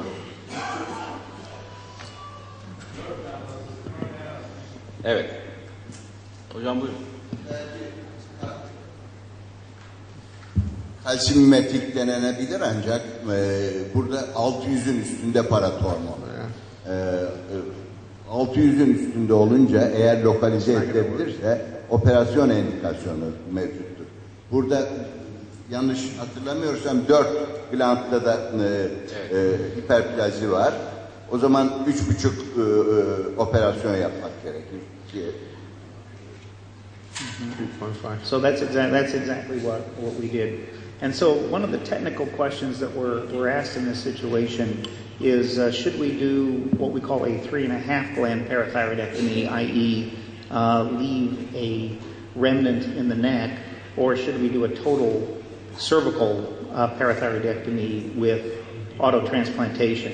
And actually, our preference in these cases, and it's as illustrated here, is to go ahead and leave a small remnant in the neck, and that's what this clip is supposed to represent, that we left a small amount of parathyroid tissue.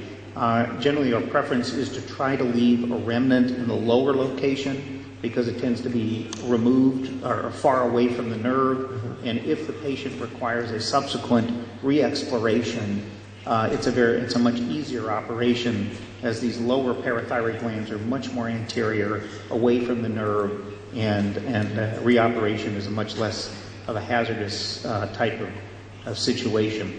The other procedure that we did in this patient that I did not show on this slide is that in all patients who have hyperplasia, we routinely do a bilateral cervical thymectomy because the incidence of having supernumerary glands within the cervical thymus is high, and if you do not do a cervical thymectomy, it's one of the most common places where we need to do reoperative surgery. And again, it's not easy to do the cervical thymectomy in a reoperative situation. So that's a routine part of our initial operation. And again, in these patients who with renal failure, who are going to continue to have stimulus to their parathyroid remnant, we tend to err on the side of a relatively small remnant as opposed to a relatively large remnant, and will expect severe bone hunger in the postoperative period. So maybe it's the last 5 minutes. No, maybe it's just to keep on time. Maybe we can just ask last 5 minute kind of comments, questions. Belki son 5 dakikamız olduğu için 2 saattir sizi de burada yorduk. İsterseniz biraz son fikirlerinizi alalım, uzatmayalım, zamanda da sadık kalalım. Hocam buyurun, Allan hocam.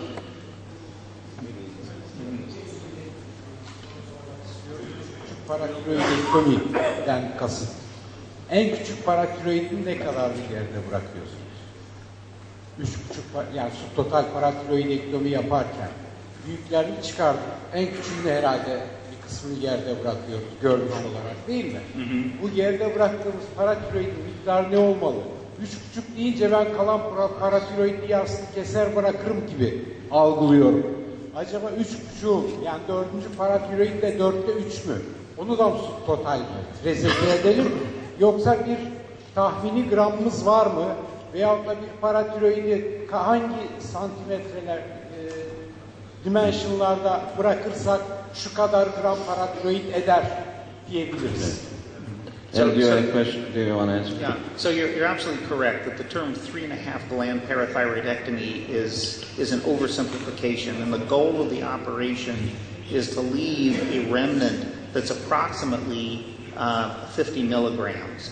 So it's a piece of tissue that's about 5 by 3 by 3 millimeters, very, very small remnant in place. Because if you took half of this lower gland, the patient would clearly have persistent disease postoperatively. Şimdi bu vakada tiroidde de bir yanılmıyorsam nodül ya da ona benzer bir şüpheli alan vardı. Bir önceki vakada da aslında söz almak istedim. Bu primer ya da sekonder hiperparatiroidi vakalarında preoperatif mutlaka tiroidi çok iyi değerlendirmemiz gerekiyor. Herhalde siz de zannediyorum öyle yapıyorsunuz. Çünkü çok az da olsa insidental tiroid kanserleriyle karşılaşıyoruz. Bu tarz vakaları farklı mı yönetiyorsunuz yoksa rutin tiroidi değerlendiriyor musunuz preoperatif? Şimdi bu hiperparatiroide başvuran hastalarda ultrason yaptığı zaman %40 olduğunda tiroid nodülü saptanıyor. Bunları normal tiroid nodülüyle prezente eden hastalar gibi değerlendiriyoruz. Onlarda iğne aspirasyon biyopsi eğer gerek varsa. Ve bunun sonucuna göre gidiyoruz. Bazen de hasta diyor ki ben bu nodüllerle uğraşmak istemiyorum, ameliyat esnasında tiroid de alın. Ancak o durumda yapıyoruz. Evet. Peroperatuar intakt paratormon tayini yapıyor musunuz? Nodülü çıkardığınızdan emin olmak. Yapıyoruz. And you have a comment of intraoperative PTH? So I guess you're asking about the sensitivity of intraoperative PTH monitoring. And our experience at our institution is actually somewhat different than a lot of the rest of the literature in that we generally do not find the test very useful. We published rather extensively on this, and I don't want to dwell on about it. It turns out that the intraoperative PTH falls by more than 50% in 95% of our cases. However, 22% of those cases will end up having multiple gland disease. And so it turns out that actually the parathyroid hormone level is falling.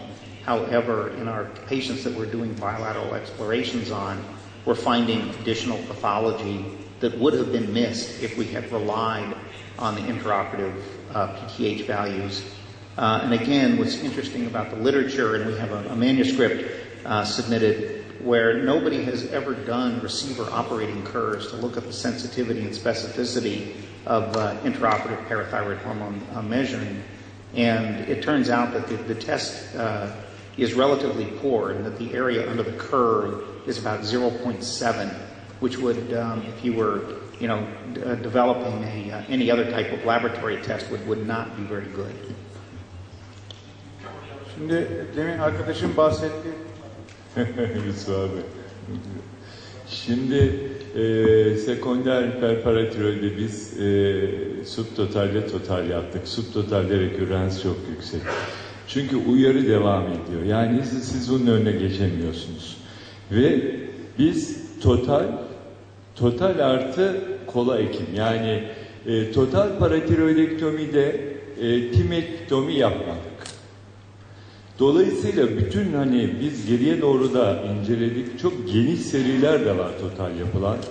Uyarı devam ettiği için mediastinal res dokudaki hücreler zaten ve paratiroid hormonunun gayet iyi bir şekilde ve normal bir şekilde yaşamını devam ettiriyor şu anda bizim total yaptığımız hastalar. Hiçbir hastada kalıcı hipoparatiroidi olmadı. Yalnız biz hastaya soruyoruz, renal transplant adayı mı, değil mi? Eğer renal transplant adayı ise ve listede ise, o zaman subtotal yaptığımız hastalarda normal bir paratiroid dokusu kalacak kadar paratiroidi bırakıp klipsiyoruz ve o şekilde bırakıyoruz. Kola ektiğimiz hastalarda bile rekürenslerimiz oldu bizim. Yani yine parato yükseldi ve lokalle onları eksiltmek zorunda kaldık. Onun için bu konudaki genel deneyim nedir? Yani bizim subtotal yaptığımız hastalarda rekürens yüksek olduğu için biz artık subtotal paratiroidektomi yapmıyoruz. Teşekkür ederim. Bizim eğilimimiz tabii biliyorsunuz dünyada iki eğilim var. Ya total yapılıyor ya da subtotal yapılıyor. Biz subtotal yapıyoruz. Bir hastalara çok ciddi bir nüks oranı görmedik. Zamandan dolayı zannediyorum Yusuf Hocam bir şey soruyor. İstiyorsanız hocam bir kısa katkı veya soru alıp kapatalım isterseniz. Şöyle ki bizim geriye dönük bir çalışmamız var. Şu demin arkadaşım bahsettiği paratiroid adenomu artı tiroid kanseriyle. Bizim paratiroid adenomu, pür paratiroid adenomu hastalarda tetkik ettiğimizde eğer tiroid de adenom da varsa, nodül de varsa bunların %10'un üzerinde kanser olma riski var. Bu birkaç hastada böyle kanser yakalayınca biz geriye dönükte baktık. Sonra ileride de baktık ve de bu tesadüfen yakalanmış kanser oranının oldukça düşük olmadığı görüldü. Normal tiroid kanserlerinde daha fazla. Bunu hatta biz bir çalışma olarak da sunmuştuk patoloji kongresinde. Sağ olun hocam. Çok teşekkür ederim. 2 saat sizi burada oturttuk, yorduk. Çok iyi bir tartışma oldu. Çok teşekkürler.